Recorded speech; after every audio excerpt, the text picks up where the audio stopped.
सोन्याची आपण पाहतोय की तुमच्या घरी चोरी झाल्याचे दृश्य आपल्या समोर येत आहेत। नेमकं किती सामान चोरीला गेलंय, किती रोकड घरामध्ये होती, काय साहित्य गेलेलं आहे, पैसे सोनं किती चोरी गेलेलं आहे?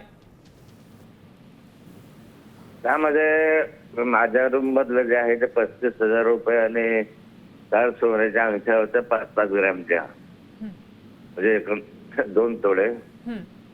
आणि खालच्या बाजूला जो आमचे नातेवाईक राहतात त्यांच्या घरामधले काय किती रे किती तोळे,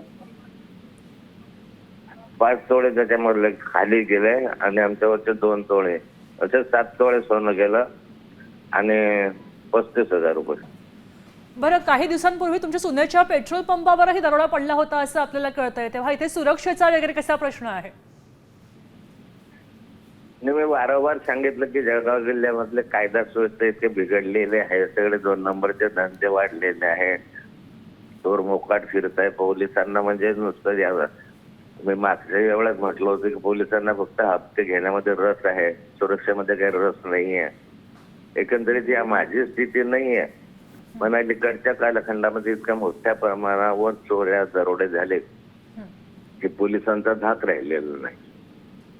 बरं, त्या ठिकाणी तुमच्या घरामध्ये कुठल्याही प्रकारचे कॅमेरे किंवा कोणती सुरक्षा उपलब्ध नव्हती का? आहेच कॅमेरे। नक्कीच, धन्यवाद आपल्या सविस्तर माहितीसाठी। आपण पाहू शकतोय खडसेंच्या घरी चोरी झालेली आहे आणि खडसेंनी अक्षरशः पोलिसांवर आरोप केलेले आहेत।